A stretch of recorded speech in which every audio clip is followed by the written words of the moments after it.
दोनों गान किया, सदाशिव समारंभम, इसके बाद शिव कल्पतरु गान किया, बहुत बढ़िया अच्छा गान।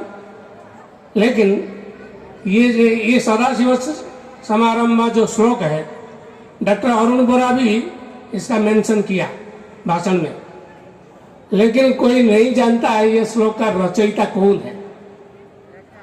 ये श्लोक का रचयिता मैं ही हूं। हमारे नाथ संप्रदाय में ये श्लोक नहीं था। 40 वर्ष पहले मैंने इसको रचना किया। अभी गांव गांव में हमारे शिष्य लोग, भक्त लोग इसको पाठ करते हैं।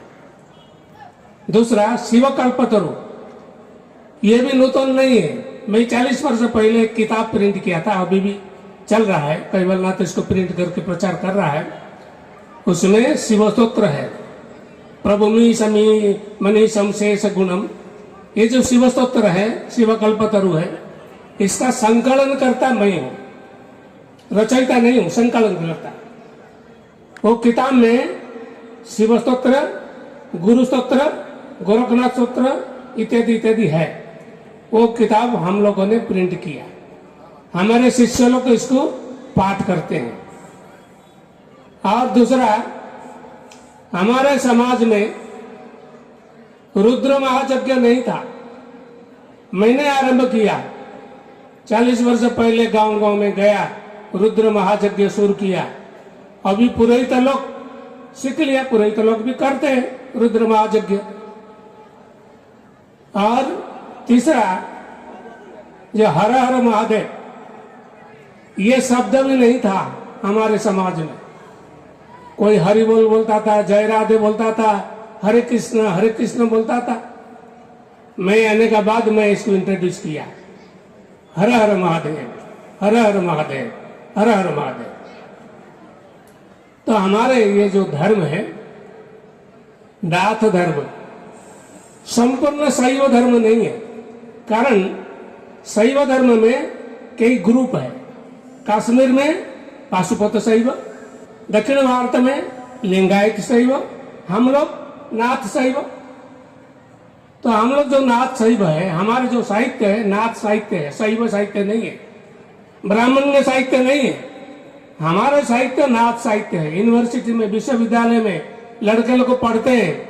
आसामिया साहित्य में जो एमए पढ़ते हैं, उड़िया साहित्य में, बंगला साहित्य में, हिंदी साहित्य में जो लोग एमए पढ़ते हैं उनको पता है नाथ साहित्य एक चैप्टर है। और नाथ साहित्य ये शैव साहित्य नहीं है, नाथ साहित्य। क्योंकि हमारा कुछ स्वतंत्रता है, स्पेशलिटी कुछ है हमारे साहित्य में, धर्म में, संस्कृति में, कुछ जाति में कुछ स्पेशलिटी है। हम लोग हिंदू धर्म का अंतर्गत है। हिंदू धर्म में हमारा कुछ स्पेशलिटी है, स्वतंत्रता है, स्वतंत्र साहित्य है। हम मेंशन किया ना, वक्ता लोग मेंशन किया, चर्चापद इत्यादि, ये स्वतंत्र साहित्य है। मैं हमारे नाथ साहित्य का 2-4 बात बताता हूँ। ये एकदम, इसको पढ़ने से पता चलता है। आसामिया लोग बोलते हैं ये आसामी भाषा है, उड़िया लोग बोलते हैं ये उड़िया है, बंगाली बोलते हैं बंगला है, हिंदी वाले बोलते हैं ये हिंदी है। एक बात बताता हूं, गोरखवाणी। गोरखनाथ जी ने कहा, हसीबा खेलीबा गाईबा गीत, दृढ़ करी रखी अपना चित। हसीबा खेलीबा गाईबा गीत, ये कौन सा भाषा है? आप लोग तो समझते हैं। दृढ़ करी रखी, दृढ़, मन को दृढ़ करना, दृढ़ कर रखी अपना चित्त, चित्त को दृढ़ करना। हंसो खेलो, संसार में रहो, सांसारिक जीवन यापन करो, लेकिन मन को दृढ़ रखना है, मन को स्थिर करना है। हसीवा खेलीवा रहीवा रंग, काम क्रोध संगे न करीबा संग। हसीवा खेलीवा रहीवा रंग, काम क्रोध संगे न करीबा संग। ये तो आसामी जी है, उड़िया है, बंगाली है, सब लोग सोचते हैं ये हमारी है। तो गोरखनाथ का भाषा ऐसा है। हंसे खेले न करे मन भंग, ते नियच गोरख के संग। जो हंसता है, खेलता है, साधना करता है, मन को स्थिर करता है, इंद्रियों को दमन करता है, वही केवल गोरखनाथ के साथ रह सकता है, दूसरा कोई नहीं रह सकता है।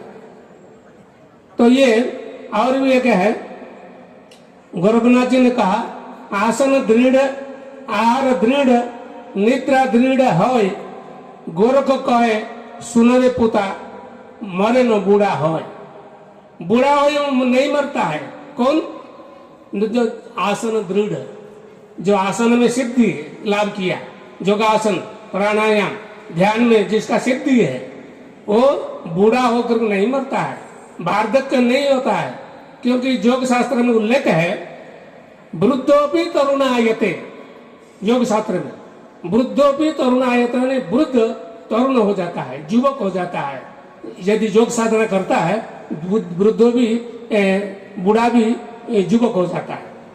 आसन दृढ़ आहार दृढ़, जिसका आहार संयम है, जो आमिष भोजन नहीं करता है, प्याज लहसुन भोजन नहीं करता है, मध्य मांस नहीं खाता है, खाद्य में संयम जिसका है, जो खाद्य में संयम अवलंबन करता है। निद्रा दृढ़, निद्रा में जो यह है, निद्रा को जो कंट्रोल किया है, ज्यादा नहीं सोना कम भी नहीं सोना, जितना आवश्यक है इतना ही सोना निद्रा। तो जो आसन में सिद्ध है, जो आहार कंट्रोल करता है, संयम करता है, निद्रा को कंट्रोल करता है, वही मरे न बूढ़ा होई। गोरखनाथ कहे रे पुता, हे पुत्रगण सुनो, क्या सुनो? न मरे न बूढ़ा होई। बूढ़ा होए मरता नहीं है, वो बूढ़ा कभी नहीं होता है, हमेशा युवक होते हैं। और गोरखनाथ जी, मैंने जो श्लोक पाठ किया, गोरख बालम गुरु शिष्य पालम, गोरख बालम, गोरखनाथ जी का जो रूप है हमेशा बालक रूप है। गोरखनाथ कभी बूढ़ा नहीं हुआ, गोरखनाथ कखन बूढ़ा नहीं हुआ।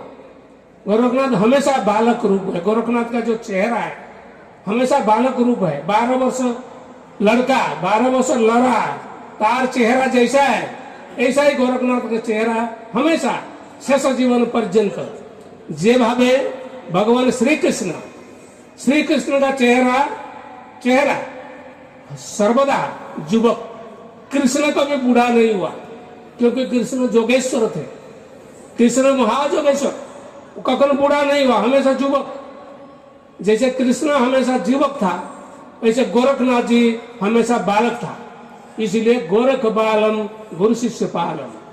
तो ये योग साधना में तो और भी गोरखनाथ जी कहते हैं, उन्मन रहिबा भेद न कहिबा। ये कौन सा भाषा आप समझो? उन्मन रहिबा भेद न कहिबा, पीबा निर्जर पानी। उन्मन रहिबा माने निर्विकल्प समाधि लाभ करवा। ध्यान करते करते निर्विकल्प समाधि प्राप्त हो जाता है। जो निर्विकल्प समाधि प्राप्त करता है, उन्मन रहिबा भेद न कहिबा, इसका भेद जो है, इसका रहस्य किसको नहीं बोलना।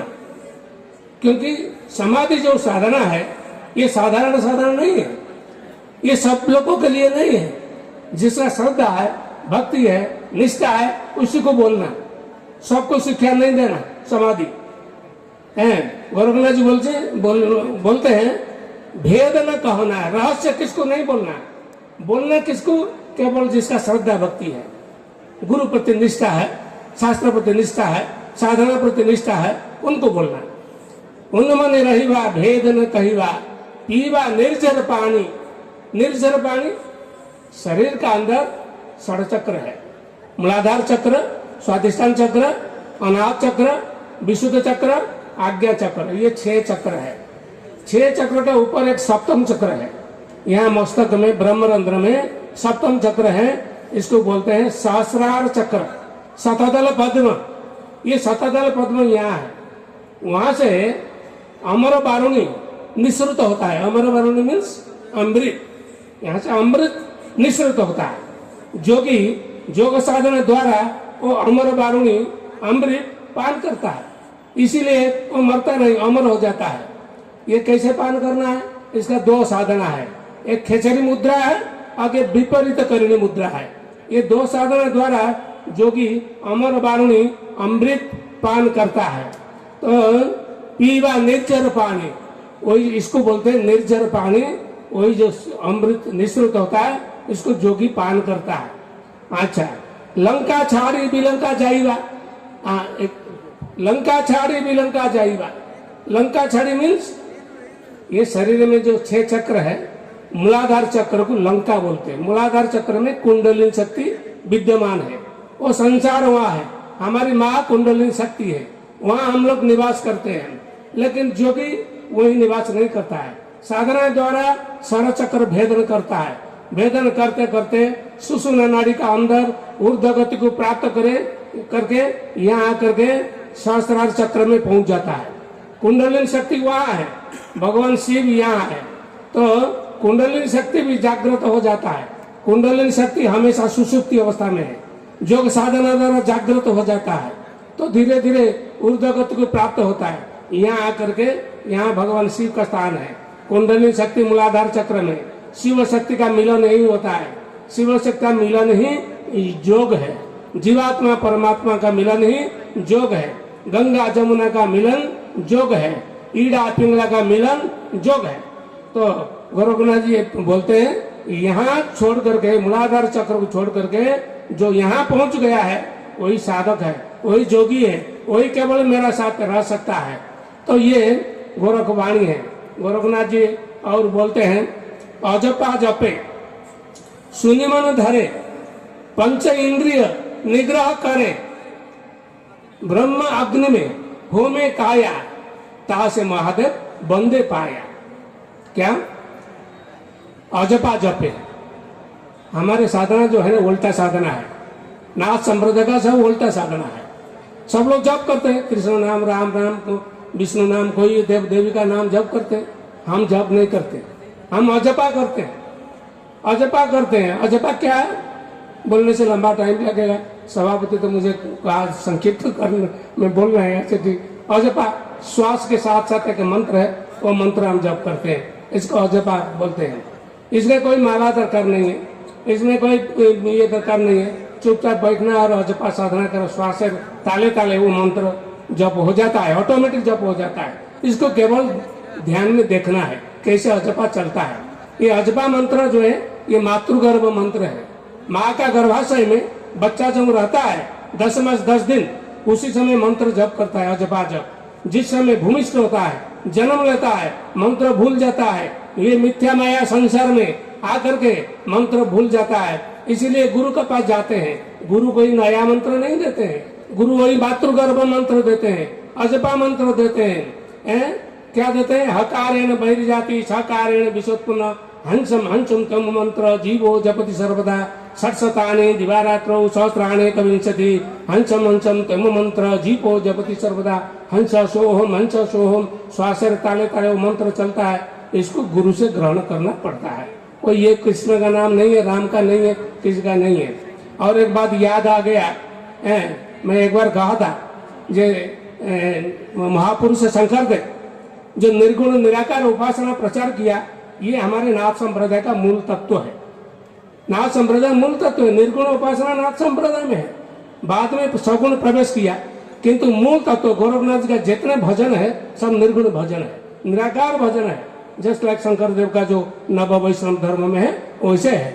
अच्छा, तो हमारे नाथ संप्रदाय में हम लोग जो साधु लोग हैं, डॉक्टर बोरा ने मेंशन किया जे हमारे 2 प्रकार के जोगी है, एक गृहस्थ जोगी और एक साधु है। गृहस्थ है नादज बिंदुज और हम लोग साधु बिंदुज, नादज और बिंदुज। नादज जन्म परंपरा, बिंदुज शिष्य परंपरा, दीक्षा परंपरा। तो तुम लोग का साथ हमारा क्या संपर्क है? तुम लोग का साथ संपर्क है गुरु शिष्य संपर्क। हम गुरु हैं, तुम लोग शिष्य हैं। हर संप्रदाय में यही है। जैन धर्म में, बौद्ध धर्म में, जैन में गृहस्थ है, सन्यासी भी है। सन्यासी गुरु होते हैं, गृहस्थ शिष्य होते हैं। बौद्ध धर्म में वही है, लिंगायत में वही है, सन्यासी गुरु होते हैं और गृहस्थ शिष्य होते हैं। तुम लोग का साथ हमारा ये गुरु शिष्य संपर्क है। तो हम लोग जो साधु है, सन्यासी है, हमारा चिन्ह क्या है? शैली सिंगी सिर जटा, झोली भगवा बेस, कान कुंडल भस्म से शिव गुरु का आदेश। शैली सिंगी, शैली ये हम लोग क्या माला व्यवहार करते हैं, ये माला देखना चाहिए। ये जो माला है ये एक स्वतंत्र माला है, एक विशेषत्व है। इसको बोलते हैं शैली। शैली सिंगी, इसका नीचे एक वस्तु है, इसके सिंगी बोलते हैं। मैं बताता हूँ, इसको एक्सप्लेन करता हूँ। इसमें 3 चीजें है। एक चक्र है, रिंग है, नीचे रुद्राक्ष है और ये नादि है। ये जो चक्र है, ये चक्र कुंडलिनी शक्ति का प्रतीक है, तंत्र साधना का प्रतीक है। आसाम तो तंत्र का क्षेत्र है, इसके बारे में बोलने से और लंबा टाइम लगेगा। तो ये तंत्र का प्रतीक है, शक्ति का प्रतीक है। नीचे जोग, ये रुद्राक्ष जो है ये शिव का प्रतीक है, जोग साधना का प्रतीक है। और तीसरा जो है ये नादि, हम लोग जो मंदिर में जाते हैं, मंदिर में नमस्कार करते हैं, इसको बजाते हैं, शब्द माध्यम में हम लोग नमस्कार करते हैं। शैली सिंह सिर जटा रखते हैं, साधु लोग जटा रखते हैं। झोली भगवा वेश, झूला रखते हैं। साधु लोग गेरुआ भगवा वेश धारण करते हैं, झोली भगवा वेश। कान कुंडल, मेरे कान में ये जो कुंडल है ये कान कुंडल है, क्योंकि शैव धर्म का चिन्ह है। भगवान शिव का कान में कुंडल है, हम लोग कुंडल धारण करते हैं। भगवान शिव का गला में रुद्राक्ष है, हम रुद्राक्ष धारण करते हैं। भगवान शिव का मस्तक में ये है चंद्र है, हम लोग ऐसे चंद्र के स्वरूप ऐसे तिलक धारण करते हैं, त्रिपुंड तिलक धारण करते हैं। उत्तर भारत में जो दर्शनी, ये कान में जिसका कुंडल है उसको दर्शनी जोगी बोलते हैं। दर्शनी मीन्स जो दर्शन किया है। कुंडल सब लोग धारण नहीं करते हैं, सबको कुंडल नहीं मिलता है।